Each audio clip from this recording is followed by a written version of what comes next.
अभी मैं रोगों का कारण बता रहा था सब। अब देखो 10-15 बड़ी बीमारी, मोटापा का जैसे मैंने बताया, कैंसर का बताया, हार्ट की डिजीज़ का क्या कारण है, हार्ट में ब्लॉकेज आ गए, ब्रेन में स्ट्रोक आ गया, आदमी मर गया। जो योग करेगा उसका खून गाढ़ा होगा ही नहीं, कोई क्लोट आएगा ही नहीं।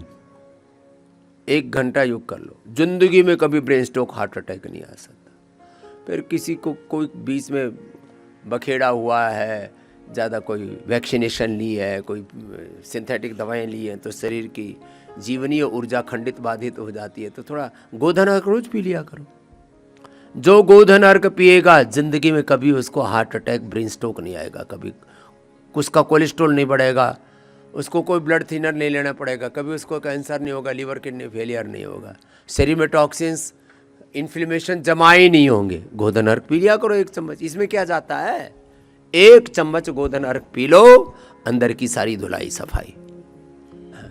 देखो अब छोटी सी बात है, इतनी छोटी छोटी बातों का तो ध्यान रखो। थायराइड क्यों हो रहा है? क्योंकि तुमने गले की एक्सरसाइज नहीं की कभी। अपना और दूसरों का गला काटते रहते हो, फाड़ते रहते हो, गला फाड़ कार्यक्रम चलता रहता है, एक दूसरे को कोसते रहते हो सुबह से ही।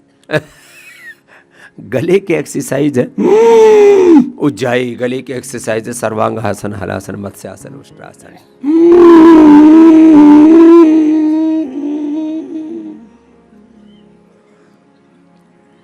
और फिर थोड़ी देर रोक के ऐसे छोड़ते हैं। गले की एक्सरसाइज है, करो जरा एक बार, 5 बार से लेके 5 मिनट ये करवा देते हैं।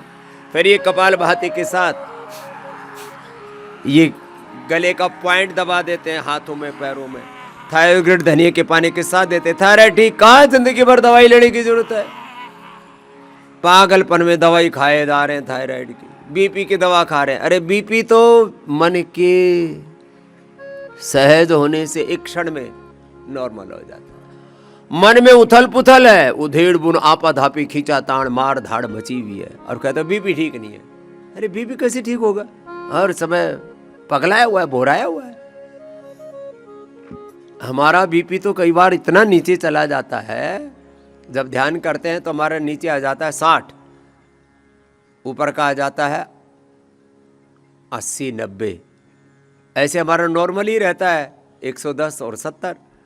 अभी चेक कर लो, अभी भी इतना ही मिलेगा। हमारे हार्ट की पल्स रेट रहती है 60, बढ़ती ही नहीं, और यहाँ रुकती ही नहीं, बढ़ी जा रही है। बोले बाबा जी पल्पिटेशन बहुत आई है, बाबा जी मर जाएंगे। अरे क्यों मर जाएगा? थोड़ा शांत हो जा बाबू। देखो पगला रहा है, उबला रहा है। क्या करे बाबा जी, बड़े परेशान है, घर में बड़ी जिम्मेदारी है। मैंने कहा हमको गैर जिम्मेदार है, तू जिम्मेदार है। तू 2-4 कच्चे बच्चे पालता है तो तू ऊपर नीचे हो रहा है। यहाँ देख, लाखों का जीवन चल रहा है, लाखों को रोजगार मिल रहा है, लाखों को स्वास्थ्य मिल रहा है, लाखों का उपचार हो रहा है, उपकार हो रहा है, उद्धार हो रहा है, और कोई चिंता नहीं। कुछ जब हमको ध्यान करते हुए देखते हैं ना, बोले ये वही बाबा जी है जिन्होंने इतनी बड़ी कंपनी बना रखी है, ये वही बाबा जी इतना बड़ा ब्रांड बना रखा है, विदेशी कंपनियों की बैंड बजा रखी है, ये वही बाबा जी है जिन्होंने इतने दिनों तक पूरे देश में योग के अलग से गए। तो बड़े शांत बैठे हुए, क्यों? जीना सीखो, उथल पुथल नहीं, काम पूरा करो। योग करते करते मेरे कई रूप देखते हो तुम। कभी मैं बहुत जोश से जुनून से बोलता हूं, उत्साह से भरता हूं तुम्हें, फिर तुम्हें शांत कर देता हूं। बोले बाबा जी ऐसा जीना आ जाए तो फिर बीपी कहां? मैं तो लोगों को एक नजर उन पर डालता हूं और बीपी नॉर्मल हो जाता है, स्ट्रेस भाग जाता है, डिप्रेशन भाग जाता है। हाँ? बोले बाबा जी आपको तो देखते मेरा डिप्रेशन चला गया। अब बच्चे आते हैं, छोटे छोटे बच्चे, बोलो बाबा जी 10वीं 12वीं में बच्चा पढ़ रहा है, कंपटीशन की तैयारी कर रहा है, इसको ओसीडी हो गई। अरे मैंने कहा बच्चे तू तो ईश्वर की संतान है, तू रामकृष्ण का वंशधर है, तू शिव का उपासक है, शिवो हम आत्मा हम। हाँ बोले बाबा जी मैं वही हूँ। मैंने कहा तू वही है? बोले मैं तो अपने आप को ऐसे ही तेलूराम घासूराम पासूराम माने बैठा था। अरे धासूराम कहाँ पगलाया हुआ है, मास्टर है। देखो हम खेत में हल भी चलाते हैं, हम योग आयुर्वेद और सनातन धर्म का इतना बड़ा आंदोलन भी चला रहे हैं। ये तो हम फकीर हैं, हमको वजीर बनने की इच्छा नहीं, जरूरत पड़े तो हम देश भी चला सकते, इतना सामर्थ्य रखते हैं। लेकिन ये सब कुछ करते हुए एकदम निश्चिंत रहते हैं, कोई चिंता नहीं, अपना काम पूरा करेंगे पूर्ण ज्ञान से, पूर्ण भक्ति से, पूर्ण पुरुषार्थ से। बाकी सब संभालने वाला तो एक परमेश्वर है। अरे जीवन उसने दिया, सांसें वो दे रहा है, तो क्यों पगलाया हुआ है? अपना काम पूरा कर, बाकी सब लोग। बीपी ठीक, फिर मुक्तावटी ले लो थोड़ा, बीपी कोई बीमारी नहीं। ये शुगर, ये तो पेनक्रियाज में थोड़ी उथल पुथल हो गई प्राणायाम से, फिर जो हमारे शरीर के सेल्स उनके रिसेप्टर्स में थोड़ा गड़बड़ी आ गई, ठीक हो जाए, स्ट्रेस ठीक हो, शुगर ठीक कर देते हैं हम, इंसुलिन बंद, दवा बंद। लो, वात पित्त कफ त्रिदोष, सब बीमारियों का, जिस कारण से बीमारी होती है उसका निवारण कर देते हैं। फिर कोई बीमारी, चलो कपालभाति करो, कुछ अभी बैठे ही गए, तुमको बड़ी मुश्किल से उस डोम से निकाला था, घरों से आते हो, कमरों में घुस जाते हो, तो तुम्हें भोर में खुले आंगन में तारों और चांद के छांव नीचे बैठ करके खुले आसमान में बैठने का भी एक अनुभव है। यही तो प्राकृतिक चिकित्सा है जो यहाँ पर आपको मिलती है प्रकृति के बीच। कितना आनंद होता है ऐसे थोड़ा रहा। योगाभ्यास में व्यायाम जितना हो जाए उतना, नहीं तो सूक्ष्म व्यायाम प्राणायाम कराते हैं। एपोप्टोसिस अच्छा हो गया, कैंसर अच्छा, कोई बात। आपको औषधियों का 100 गुना फायदा पाना है तो सुबह खाली पेट औषध लेना, और अनुपान के साथ। देखो औषध, उसका अनुपान और खान पान, इसकी बड़ी महिमा है। अब किसी को बहुत भयंकर कफ कोल्ड है, अब अकेला बादाम खाओ तो उसमें चिकनाई है और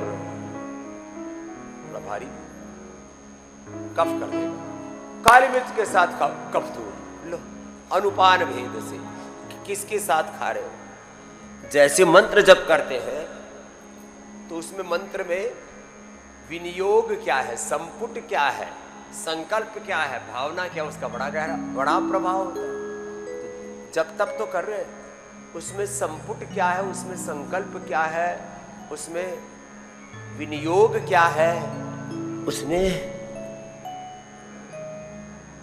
आपका स्थान क्या है, आपका गुरु कौन है, इस सबका असर होता है साधना की दृष्टि से।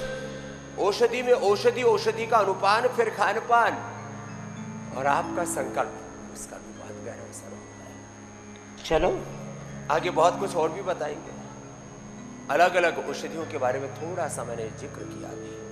अब किसी को इनफर्टिलिटी है तो संतति सुधा, लेडीज जेंट्स, मेल फीमेल दोनों के लिए, फिर फीमेल के लिए खास करके फलघृत, नारीकांति वटिष्य और नारीकांति सिरप, दशमूल आदि आवश्यकता के लोग। पुरुषों के लिए यौवनामृत, यौवन गोल्ड, यौवन चूर्ण आदि, और गाय के दूध का अनुपान। लेकिन सुबह सुबह गाय का दूध नहीं पीना, सुबह सुबह औषधीय रस आदि लेना। तो सुबह सुबह भोर में जब ले, तब सबके लिए, जिसको कोई विशेष अनुपान, अब जैसे अलग अलग रोगों में अलग अलग अनुपान है। पेट की बीमारियों में सर्वकल्प, स्किन के रोगों में कायाकल्प, मस्तिष्क रोगों में मेधाक्वाथ, हार्ट डिजीज में अर्जुनक्वाथ, फेफड़े के रोगों में श्वासानिक्वाथ, वात रोगों में पीड़ांतक क्वाथ, ऐसे अनुपान है। अब जैसे कैंसर है या और तमाम तरह के रोग हैं, आपको सुबह सुबह कोई रस आदि तो निकालने में थोड़ा वक्त लग जाता है, तो हो सके तो सुबह सुबह निकालने, नहीं तो इम्यूनोग्रिड क्वाथ, सबके लिए कॉमन अनुपान, क्योंकि सभी बीमारियों से लड़ने में आपकी इम्यूनिटी चाहिए आपको। और वो उसमें भी क्या क्या है, उसमें है जीवक, ऋषवक, रिद्धि, वृद्धि, मेधा, महामेधा, काकोली, क्षीर काकोली, विदारी कंद, वराही कंद, अश्वगंधा, शतावर, सफेद मूसली, कोच बीज, बराज बीज, और इन सबका स्टेप के साथ में इम्यूनोग्रिड गोल्ड में तो स्वर्ण भी है। और ये काढ़ा भी दे दिया आपने, 3 चीजें की है, सामान्य रूप से काढ़ा पियो, सभी बीमारियों की, जैसे इनफर्टिलिटी है, जैसे कैंसर की दवा लेनी है सुबह सुबह, और कोई दवा गर्मी करे तो 3 चीज़ों का ध्यान रखना, या तो व्हीट ग्रास से ले लेना, या तो एलोवेरा के जूस से ले लेना, या तो शीशम, पीपल, बेल आदि के पत्तों के रस के साथ ले लेना। कोई दवाई गर्म नहीं करेगी। ये जो हम पित्तहर द्रव्य बताते हैं, शीशम, पीपल, बेल, नीम, दूर्वा, दूधी,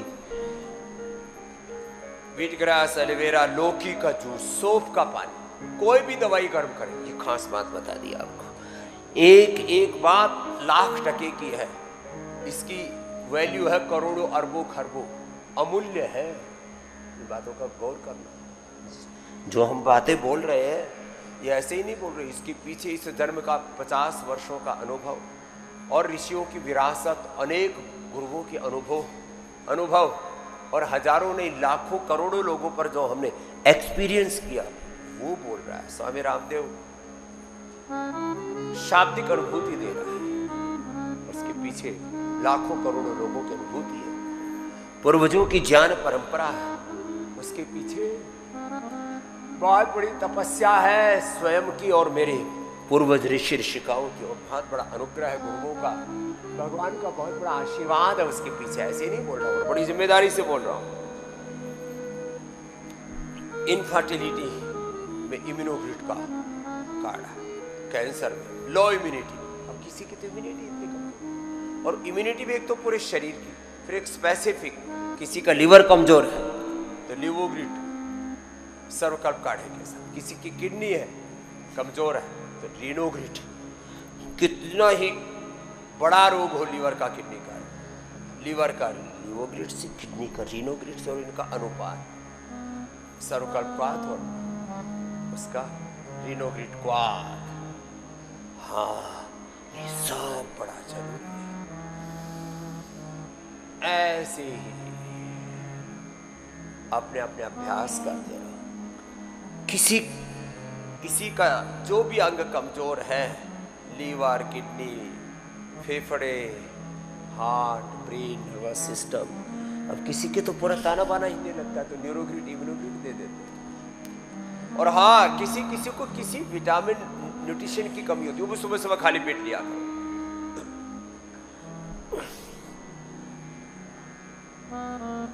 सुबह सुबह vitamin D, B12, calcium, iron, omega आदि सुबह सुबह लेना। प्रोटीन की डेफिशिएंसी है तो 1 चम्मच,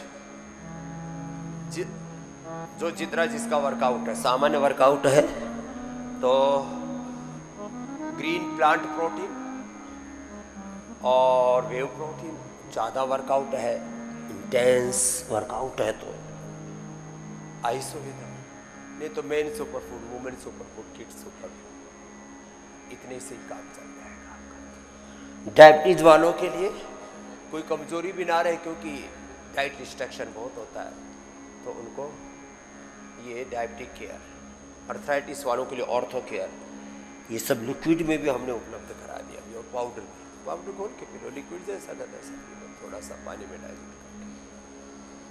हाँ, ओबेसिटी में भी कमजोरी ना आए, उपवास बड़ा करवाते हैं ना हम आपको, तो स्लिम चॉइस ऐसे, तो कोई कमजोरी नहीं रहेगी। अब सुबह सुबह, और वैसे भी किसी को नहीं प्रोटीन पाउडर आदि खाते हैं ना, तो डाइजेस्ट के लिए तो स्पिरुलिना बेस्ट है, सबसे अच्छा हेल्दी प्रोटीन होता है उसके अंदर, और डाइजेस्ट भी इजीली हो जाते, इजी डाइजेस्ट। तो चलो